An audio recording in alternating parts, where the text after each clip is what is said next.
राम की कथा राम स्वयं सुनते। एक बार नारद जी ने शिकायत की, प्रभु कोई जरूरी बात करनी हो, आपके फोन बंद रहते हैं, कोई ठौर ठिकाना नहीं, बैकुंठ जाए वहां नहीं दिखाई देते, साकेत जाए वहां नहीं दिखाई देते, गोलोक जाए वहां नहीं दिखाई देते, क्षीर सागर दौड़े वहां नहीं दिखाई देते, आप मिलते कहाँ हो? कोई मिलने का ठौर ठिकाना तो बताओ। भगवान का, नारद वैसे तो डिस्टर्ब मत करना, लेकिन बहुत जरूरी हो और बिना मिले तुझसे ना रहा जाए तो नोएडा स्टेडियम में आ जाना, कथा सुनता हुआ मिल जाऊंगा, मैं वही बैठा हूं। भगवान कह रहे हैं, ना हम बसामि वैकुंठे योगिनां हृदयेन च मद्भक्ता यत्र गायन्ति तत्र तिष्ठामि नारद। नाहं बसामि वैकुंठे योगिनां हृदयेन च। कहां मिलोगे? बोले मद्भक्ता यत्र गायन्ति, जहां मेरे भक्त बैठकर मेरी कथा गाते हैं उनके बीच में बैठकर मैं कथा सुना करता हूं। तत्र तिष्ठामि नारद।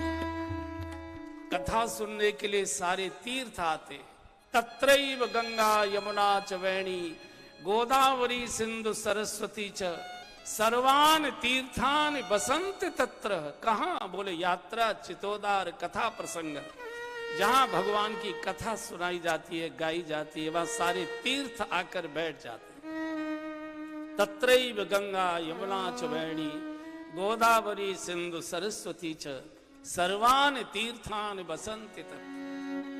पंढरपुर में, महाराष्ट्र में, संत एकनाथ जी महाराज कथा सुनाते थे। श्रोता बैठते थे कथा सुनने के लिए, 3 बूढ़ी माताएं भी आती थी सुनने के लिए, बिल्कुल श्वेत वेश धारण किए, श्वेत केश, बड़ी दिव्य थी। तो बैठती थी और कथा पूरी होती चली जाती थी। आपने देखा होगा कई वक्ताओं की ऐसी एक आदत होती है कि जो कुछ अच्छे श्रोता होते हैं उन्हीं की ओर इशारा कर करके वो अपनी बातें बोला करते हैं, आपने देखा भी होगा।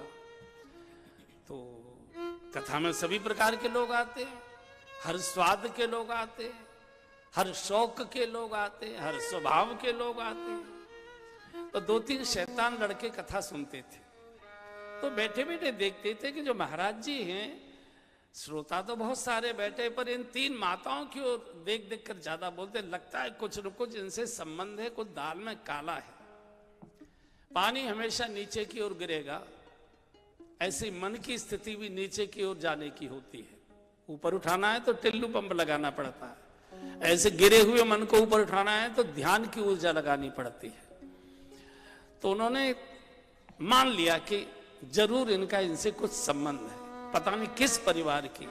पता करते, कथा पूरी हुई तो तीनों माताएं जाने लगी। ये लड़के थोड़ी दूरी बनाकर के इनको ये पता न लगे कि हम इनका पीछा कर रहे हैं, चलने लगे।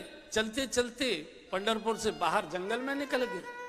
तो वो उनको पक्का हो गया कि इनको ये अंदाज आ गया कि हमने इनकी बात ताड़ ली और इसलिए केवल हमको बहकाने के लिए जंगल की ओर जा रहे हैं। तो ये भी गए और चलते चलते चलते चलते चंद्रभागा में इन्होंने डुबकी लगा ली। बहुत देर तक किनारे बैठे रहे। तब तो इनको पक्का हो गया जब नहीं निकली कि वो तो डूब गई, और गोता लगा लिया। वो ग्लानि के कारण से उन्होंने शरीर छोड़ दिया। अगले दिन फिर कथा शुरू हुई। ये देखने आए कि आज अगर वो माताएं नहीं आई होंगी तो क्या चर्चा हो रही होगी श्रोताओं। जब ये शैतान तीनों आए तो देखा तीनों माताएं वही उसी कुर्सी पर बैठी हुई। अब तो इनको हालत खराब हो गई। कथा पूरी हुई, सुनकर जब जाने लगी और जंगल में प्रवेश हुआ उनका, तो इन्होंने दौड़कर तीनों के चरण पकड़ लिए। बोले, मां, कल हमारे मन में ये विकार आया था और कल हमने आपका पीछा किया था कि आप किस परिवार से आते। हमारे सामने आपने नदी में गोता लगाया और हम कई घंटे बैठकर प्रतीक्षा करते रहे, आप निकली नहीं। आज फिर देख रहे हैं कि आप इसी कथा में फिर उपस्थित हैं। आप हैं कौन? बहुत बच्चों ने आग्रह किया तो एक ने कहा, बेटा मैं गंगा हूं, ये नर्मदा है, ये मेरी छोटी बहन गोदावरी है। तो बोली, यहां आप कथा सुनती है? बोले हाँ, दुनिया भर के लोग अपने पाप धोने हमें स्नान करने आते हैं और उन पापों का प्रक्षालन हम कथा सुनकर करते हैं, हम कथा में आकर शुद्ध होती है।